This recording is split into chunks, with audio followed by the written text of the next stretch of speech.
আসসালামু আলাইকুম ওয়া রাহমাতুল্লাহি ওয়া বারাকাতুহু। ওয়ালাইকুম আসসালাম ওয়া রাহমাতুল্লাহি ওয়া বারাকাতুহু।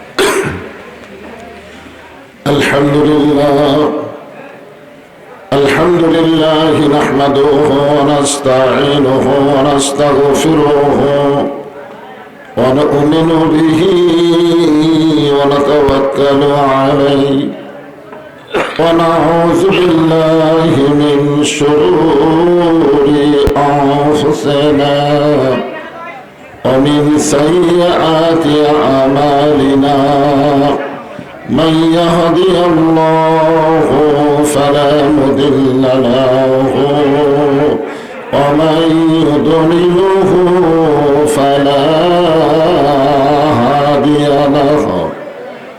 সকলে জবান খুলে বলেন আশহাদু আল্লা ইলাহা ইল্লাল্লাহু ওয়াহদাহু লা শারীকা লাহু ওয়া আশহাদু আন্না মুহাম্মাদান আবদুহু ওয়া রাসূলুহু আল্লাযী أرسل رسوله بالحق بشيرا ونذيرا وداعيا إلى الله بإذنه وسراجا منيرا فقد قال الله تعالى في كلامه المجيد والفرقان الحميد জবান খুলে সকলে পড়েন আউযু বিল্লাহি মিনাশ শাইতানির রাজীম বিসমিল্লাহির রহমানির রহিম ইযা আসাবাতুহুম মুসিবাতুন ক্বালু ইন্না লিল্লাহি ওয়া ইন্না ইলাইহি রাজিউন।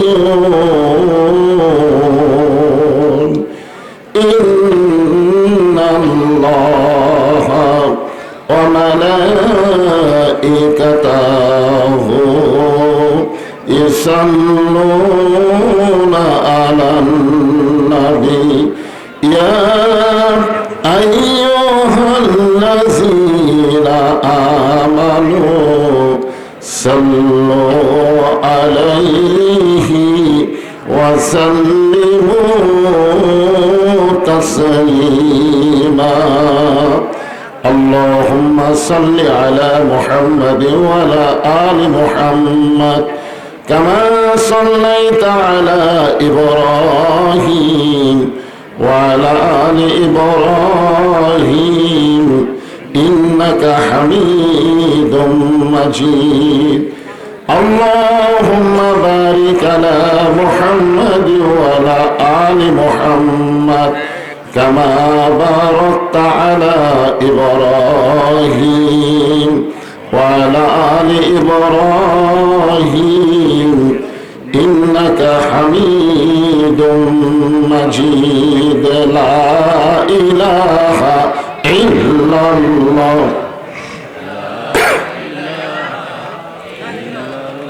চাঁদ সূরজ আর গ্রহ তারা আল্লাহ নামের পাগল পারা।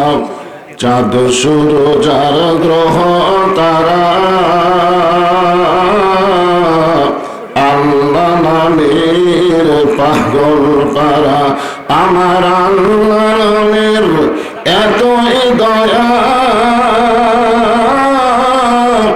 আল্লাহ নামের এতই মায়া, লুকিয়ে রাখছেন হে আল্লাহ জোরে লা ইলাহা ইল্লাল্লাহ। সবাই মহব্বতে আল্লাহর জিকির করতে কোনো শরম লা ইলাহা যার দিলে আছে আমার আল্লাহর ভয়, যার মনে আছে আল্লাহর ভয়, আল্লাহ আল্লাহ সব সময়। আহার নিদ্রা ভালো লাগে না এই দুনিয়া, ভালো লাগে না, ভালো লাগে শুধু আল্লাহ।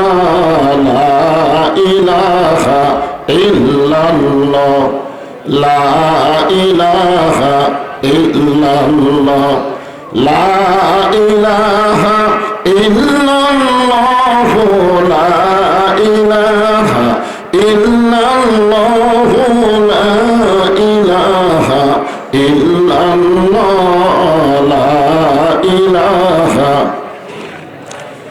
লা ইলাহা ইল্লাল্লাহ মুহাম্মাদুর রাসূলুল্লাহ।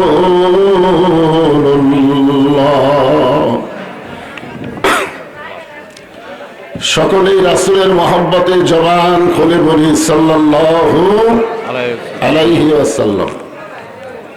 শহীদুল খান গণ দারুল ইসলাম নুরানিয়া হাফিজিয়া মাদ্রাসা এবং এতিমখানা কর্তৃক আয়োজিত আজকের এই গাঞ্জানা ধলাপাড়া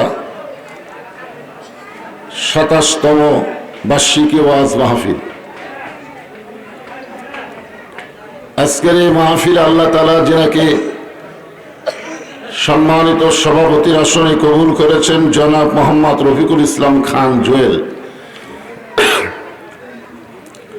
আজকের এই মাহফিলের সম্মানিত প্রধান অতিথি প্রফেসর ডাক্তার মোহাম্মদ শাহ আলম তালুকদার, প্রধান মেহমান জনাব হাজী মোহাম্মদ জাহাঙ্গীর রেজা চৌধুরী, উদ্বোধক জনাব হারুন রশিদ পীর সাহেব, বিশেষ অতিথির ভিতরে নজরুল ইসলাম খান, জনাব ববির হায়দার চৌধুরী, জনাব মাসুম খান, জনাব রমজান আলী। আজকের এই মাহফিলের আমন্ত্রিত অতিথিবৃন্দ, সম্মানিত সুধীজন, সম্মানিত ওলামায়ে কেরাম, এই মুহূর্তে আমার সামনে যারা বসে আছেন, যিনাদেরকে আল্লাহ দয়া করে, রহম করে, মেহেরবানি করে আজকের এই জান্নাতের বাগানে কবুল করেছেন। আমি যখন বললাম কবুল করেছেন তখন আপনাদের কিছু একটা বলা দরকার ছিল, আলহামদুলিল্লাহ, কিন্তু আপনারা কিছুই বলেননি। আপনারা কি এরকম মনে করতেছেন যে আমি এখানে ইচ্ছা না করলে তো আসতে পারতাম না?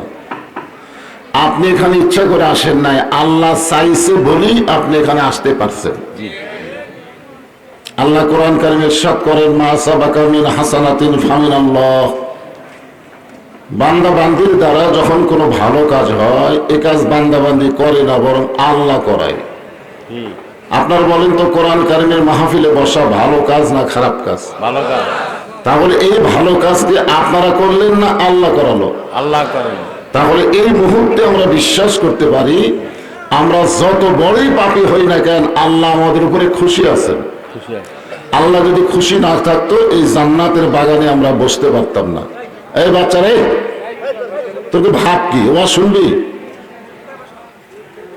মাদ্রাসার ছাত্র একত্র হলেই সমস্যা।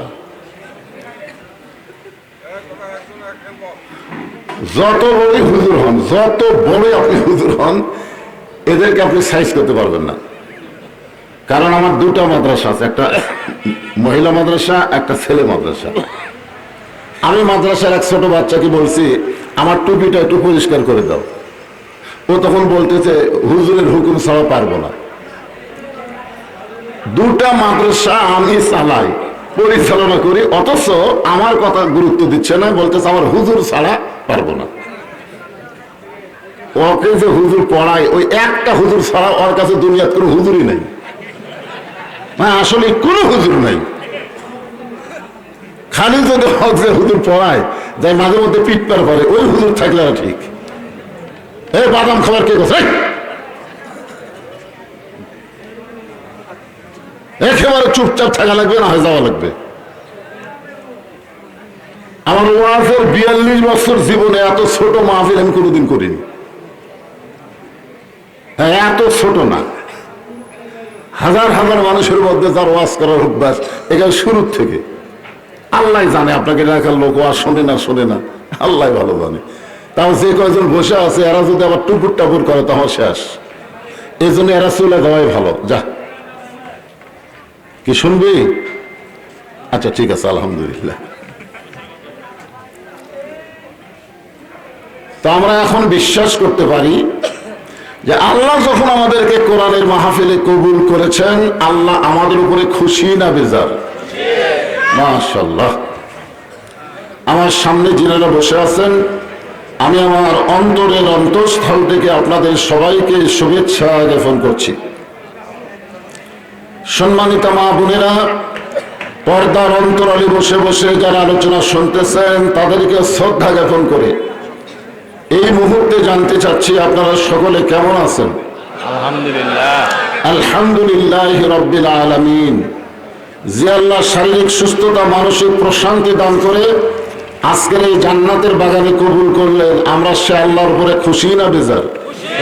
তাহলে জবান খুলে সমস্যারে সকলে বলবো রব্বানা লাকাল হামদ, রব্বানা লাকাল হামদ, হামদান কাসীরান, হামদান কাসীরা, তাইয়িবান তাইয়িবান, মুবারাকান ফীহি। মুবারাকান ফীহি। আমরা প্রশংসা করলাম কার? আল্লাহ। কেন করলাম? এমনি আল্লাহর প্রশংসা করার বহু কারণ যা হিসাব করে শেষ করা যাবে না। কিন্তু এই কারণের ভিতরে আমাদের জন্য 1 নম্বর কারণ হলো আল্লাহ আমাদেরকে দয়া করে, রহম করে, মেহেরবানি করে মুসলমানের ঘরে মুসলমান হিসাবে কবুল করেছেন। আলহামদুলিল্লাহ। এই দুনিয়াতে মানুষ পাঠানোর দায়িত্ব কার? আল্লাহ। আল্লাহ যদি আমাদেরকে হিন্দুর ঘরে পাঠাতো মনে করেন, তাহলে আমাদের কি হতো? আল্লাহ যদি ইহুদি খ্রিস্টানদের ঘরে পাঠাতো আমাদের করার কিছুই ছিল? কিন্তু আল্লাহ তো ওই সকল ঘরে না পাঠায় মুসলমানের ঘরে আমাদের কবুল করার কারণে আল্লাহ বলে দিলেন, ওমাইয়াবতাগি গায়রাল ইসলাম দীনান ফালাই ইউকবালা মিনহু। ইসলাম ছাড়া অন্য কোন জীবন ব্যবস্থা, ধর্মকে যদি গ্রহণ করে, আল্লাহ বলেছেন কখনোই তা কবুল করা হবে না। আল্লাহর কাছে একমাত্র কবুলযোগ্য ধর্মের নাম কি? ইসলাম। যারা বলতেছেন না, সন্দেহ আছে? আমি কোরআনের আয়াত পড়েই তো আপনাদের অর্থ করে শোনালাম। এরপর আল্লাহ বলেছেন ইন্না দীনা ইনদাল্লাহিল ইসলাম। আল্লাহর কাছে মনোনীত একমাত্র জীবন বিধান ধর্মের নাম কি? ইসলাম। আর সেই ইসলামের ভিতরে আল্লাহ আমাদের মুসলমান হিসেবে কবুল করেছেন। এখান থেকে প্রমাণ হয়ে গেল রূহের জগতে আল্লাহ আমাদের পক্ষে ছিলেন, দুনিয়ার জগতেও আল্লাহ আমাদের পক্ষে আছে। সুবহানাল্লাহ। রূহের জগতে আল্লাহ যদি আমাদের রূহগুলোকে পছন্দ না করতেন, এই দুনিয়ার জগতে মুসলমানের ঘরে আল্লাহ আমাদের কবুল করতেন না। এই জন্য সকলে খুশি না বেজার? তাহলে জবান খুলে আরেকবার বলি আলহামদুলিল্লাহ। আমি একটা গান গাবো, দেখি আপনারা বুঝবার পারেন কিনা। আছেন আমার মুক্তার, আছেন আমার বারিস্টার, শেষ বিচারের হাইকোর্টেতে তিনি আমায় করবেন পার। আমি পাপী, তিনি জামিনদার। বুঝতে পারছেন? জি। আপনার বলেন তো, এই তিনি জামিনদার, এই তিনিটাকে আল্লাহ না? তাহলে বোঝেন, নবী করিম। আল্লাহ যখন হাকিম হইয়া আমাদেরকে আসামি বানায় বিচার শুরু করবেন, ওই সময় আমাদের নবী উকিল হয়ে, বারিস্টার হয়ে আল্লাহর আদালতে আমাদের পক্ষে ওকালতি করে আমাদেরকে সুপারিশ করে জান্নাতে পৌঁছায় দিবে। আপনার বলেন তো, এমন একজন নবী পাওয়াতে খুশি না বেজার? খুশি। যে নবী জান্নাতের মধ্যে প্রবেশ করবেই না আমাদেরকে ছাড়া। নবী অবশ্য একবার জান্নাতে প্রবেশ করছিলেন, আপনারা জানেন, লাইলাতুল মিরাজে। ধরে কোন রাতে? লাইলাতুল মিরাজে নবী যখন জান্নাতের মধ্যে প্রবেশ করলেন, এমন সময় নবীর সঙ্গে একটা ফেরেশতা ছিল, নাম হলো জিবরাইল। ফেরেশতার নাম কি? আমাদের সঙ্গে সব সময় কয়জন ফেরেশতা থাকে? জোরে কোন। আপনারা জানেন এরা কি সবসময় থাকে না মাঝে মধ্যে থাকে? তোমার দুই কান্দে দুই মোহরি লিখিতেছেন ডায়েরি, দলিল দেখে রায় দিবে, টাকা পয়সার নাই কারবার। আল্লাহ কোরআনে বলেন কিরামান কাতিবিনা ইয়ালামুনা মা তাফআলুন।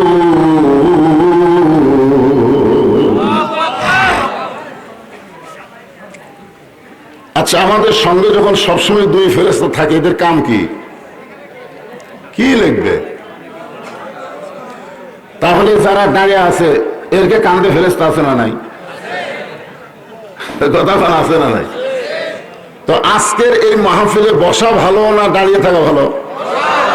তাহলে যারা না বসা কোরআনের মাহফিলে না বসা দাঁড়িয়ে আছে এরকে কোন কান্দে ফেরেশতা লিখবে? কি লিখবে? আপনাকে ধারণা কি? এই জন্য যারা দাঁড়িয়ে আছেন আশেপাশে ঘোরাঘুরি করতেছেন, এই যে কিশোর গ্যাং এরাই হলো বর্তমান বাংলাদেশের সবচাইতে বড় সমস্যা। জয়গর কথা ঠিক না? এরা কারো কথা শোনে না, বাপ মার কথা শোনে না, শিক্ষকের কথা শোনে না, বক্তার কথা শোনে না, এরা নিজের ইচ্ছা মতো চলে, মন যা চাই তাই করতেছে। বাংলাদেশের সব জায়গায় এই কিশোর বাচ্চাদেরকে সাইজ করা খুব কঠিন হয়ে গেছে। এই জন্যই তো রাসূল বলেছেন 7 বছর বয়স থেকে নামাজের তালিম দাও, 10 বছর বয়স থেকে মাইরা পিটা নামাজ ধরাও। জোরে করার কথা ঠিক কিনা? 7 বছর বয়স থেকে যদি বাপ মা ওদের তালিম দিত, আজকেরা পাগলের মতন ঘুরতো না, এতে ঘুরতেছে, এই ঘোরা ঘুরতো না। কারণ মানুষ ভদ্র হয় যে ইবাদতের মাধ্যমে, সেই ইবাদতের নাম হলো নামাজ। জোরে বলেন নাম কি? এটা কয় বছর থেকে তালিম দেওয়া লাগবে? 7। আর কয় বছর থেকে মারা ফিরে ধরা লাগবে? যারা ঘুরতেছে বয়স কত? ওরা যে ঘুরতেছে ওদের কোনো দোষ নাই, আল্লাহ বাপ মাকে দোষী বানায়া বিপদ ছেড়ে দেবে। তো আল্লাহর নবীর সঙ্গে সবসময় দুই ফেরেশতা ছিল, আপনাদের কি মনে হয়? আছে? আচ্ছা, নবীর দুই কান্দে দুটো ফেরেশতা থাকে কি করবি?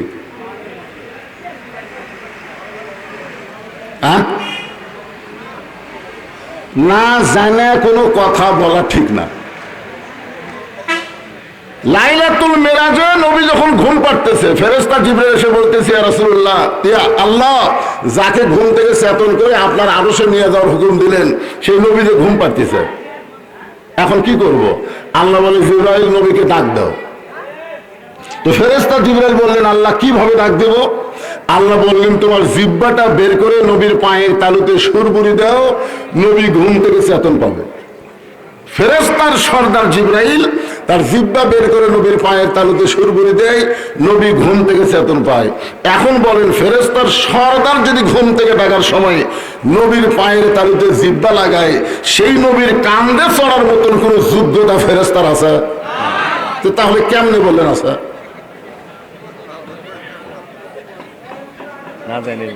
না, আজগুবি কোনো কথা ইসলামে চলবে না। ইসলামে কথা বলা লাগবে তদন্ত করে, দলিল দিয়া, জোগাড় সবকিছু বুঝে শুনে, ঠিক কিনা বলে না? জান্নাতের মধ্যে নবীর সঙ্গে যে ফেরেশতা ছিল তার নাম হলো জিবরাইল। ফেরেশতা জিবরাইল বললেন ইয়া রাসূলুল্লাহ, আপনি যদি জান্নাত থেকে বের না হন, আল্লাহ আপনাকে জান্নাত থেকে বের করে দিবে না। দিবে? কেন দিবে না? আল্লাহ কোরআনে বলেন সালামুন আলাইকুম তিবতুম ফাদখুলুহা খালিদিন। কেউ যদি একবার জান্নাতে প্রবেশ করে, আল্লাহ বলেছেন তাকে খালিদিন মানে চিরস্থায়ী ভাবে আল্লাহ তাকে জান্নাত দিয়ে দেয়। তা আপনি যদি না বের হন, আল্লাহ আপনাকে বাড়ি করে দিবে না। এই কথা শুনে নবী বললেন জিবরাইল, যেই কথা একবার বলেছ এই কথার দ্বিতীয়বার বলবো না। ফেরেশতা জিবরাইল চমকে গেছে। আপনারা বলেন তো জিবরাইল কি নবীর পক্ষে কইছে না বিপক্ষে কইছে? এরপরে নবী খেপার কারণ কি? তুমি মনে করছো আমি জান্নাতে ঢুকছি থাকার জন্যে? আল্লাহ যদি আমাকে বলতো জান্নাতে থাকার জন্য প্রবেশ করেন, আমি নবী জান্নাতে ঢুকতামই না। আমি সেই দিন জান্নাতে থাকার জন্য ঢুকবো যেদিন আল্লাহ সমস্ত উম্মাতিনীকে জান্নাত দিবে। এখন চিন্তা করেন, যে নবী জান্নাতের মধ্যে গিয়েও আমাদের কথা ভোলে না, আমরা সেই নবীকে ভুলতে পারি? পারি তো। শুধু নবী হিসাবে যদি বিশ্বাস করেন তাহলে একটা সাধারণ কথা, কিন্তু আমাদের নবী শুধু নবী ছিলেন না, আমাদের নবী ছিলেন বিশ্ব নেতা। ধরে কার কথা ঠিক কিনা? আজকে বাংলাদেশে কিছু কিছু মুসলমান নবীর প্রতি দরুদ পড়ে, নবীর সালাম করে মিলাদের ভিতরে, কিন্তু নবীর সমাজ গড়ার কাজে অনেকের দ্বন্দ্ব মনে বাজে। আপনারা বলেন তো, আমাদের নবী হিজরত করে মদিনায় যাওয়ার পরে কি করছেন? খালি নবীগিরি করছেন না মদিনার রাষ্ট্রপতি ছিলেন? কথা কয় না। রাষ্ট্রপতি ছিলেন। তাহলে নবী যদি রাষ্ট্রপতি থাকে তাহলে অবশ্যই নবীকে রাজনীতি করা লাগছে। রাজনীতি না করলে তো রাষ্ট্রপতি হওয়া যায় না। আমার কথাকে বুঝতে পারছেন? হ্যাঁ। তাহলে আজকে আমরা যদি কোরআন থেকে রাজনীতির কথা বলি তখন অনেকে বলে হুজুর আবার রাজনীতি করতেছে। আজকে শুধু নবীর প্রতি দরুদ পড়লে হবে না, নবীকে বিশ্ব নেতা হিসেবে আমাদের মেনে নেওয়া লাগবে। জোরে কোন কথা ঠিক কি না? আমার নেতা, তোমার নেতা। যারা বলতেছেন না সাধারণ মানুষকে নেতা ভাবছেন, সারাদিন চামচাগিরি করে বলে আমার নেতার চরিত্র ফুলের মতন পবিত্র, নামাজ পড়েন এক ওয়াক্ত। ওই নেতার বাসে ঘোরার জন্য আল্লাহ আপনাকে দুনিয়াতে পাঠান নাই, বিশ্ব নেতার আদর্শ অনুসরণ করে দুনিয়াতে চলার কথা বলা হয়েছে। জোরে কার কথা ঠিক কিনা? আল্লাহ কোরআনে বলেন, লাকাদ কানা লাকুম ফি রাসূলিল্লাহি উসওয়াতুন হাসানাহ। আল্লাহর প্রশংসা বেশি বেশি করব, এমন বিশ্বনবীর উম্মত হওয়ার তৌফিক আল্লাহ আমাদেরকে দান করেছেন।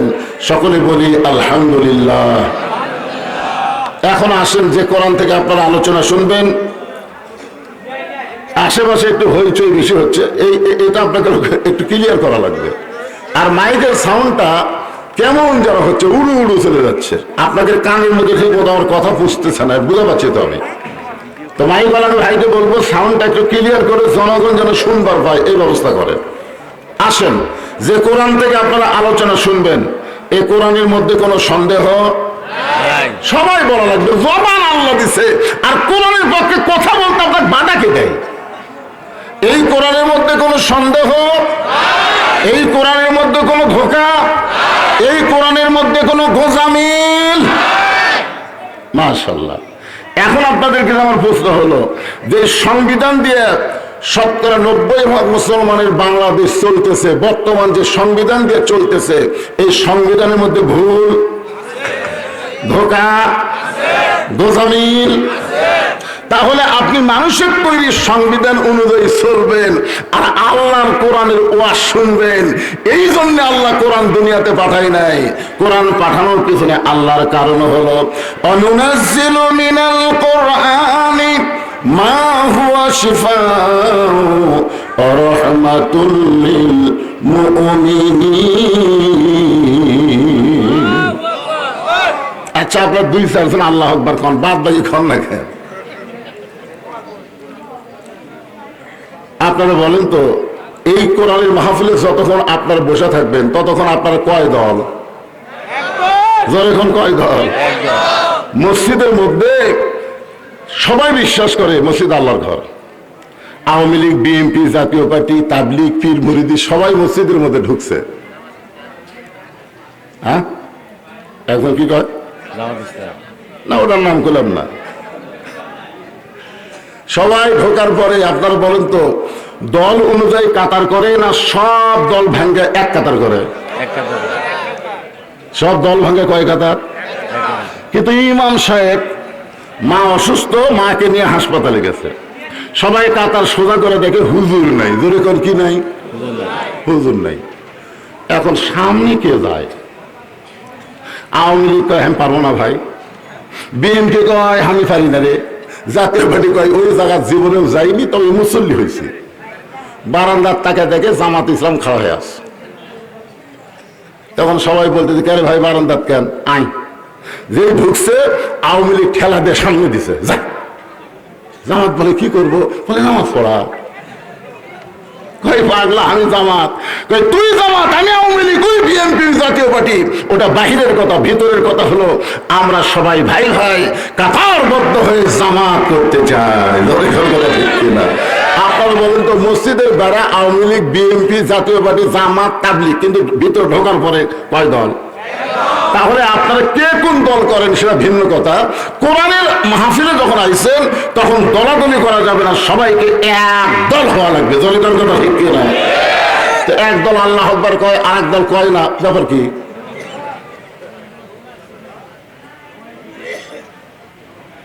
একটা আয়াত কই, সে আয়াতের মধ্যে কি আছে একটু পরে বুঝবেন।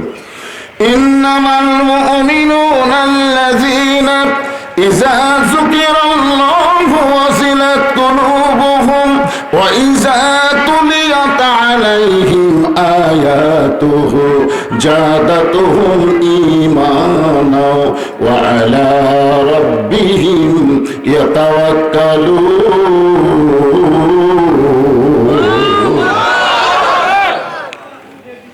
আয়াতের অর্থ না করতে মোটামুটি আল্লাহু আকবার ভালোই করছেন, আলহামদুলিল্লাহ। তিনটা তসবিহ রাসূল বলেছেন, তিনটা তসবিহ যার জবান দিয়ে অনায়াসে বের হয়, বক্তার ঝাঁকিতে না, এমনি এমনি বের হয়। আল্লাহ নবী বলেছেন, সে যত বড়ই পাপী হোক না কেন, মরার সময় ঈমানের সাথে তার মৃত্যু হয়।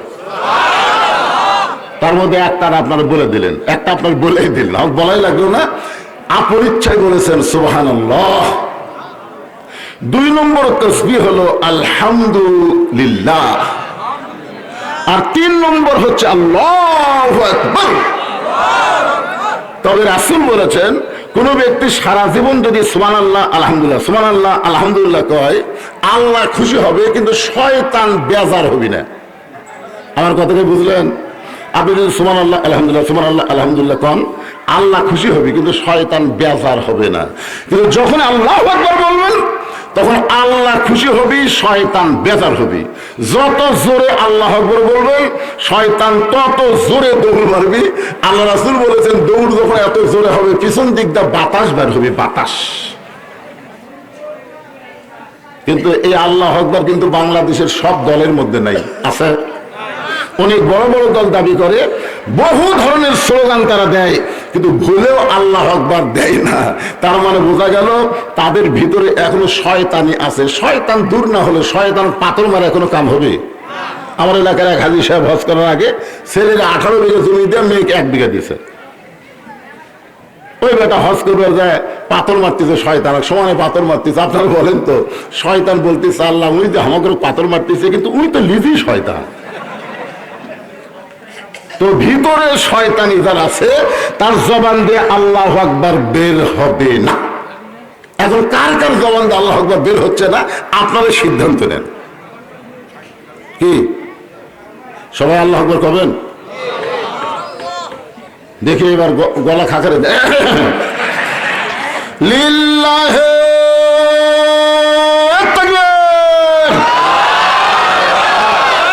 আপনাকে এলাকার লোক বুঝুক যে বক্তা একলা নাই, বক্তার সামনে কিছু মানুষ আছে, ঠিক কিনা বলেন? হ্যাঁ।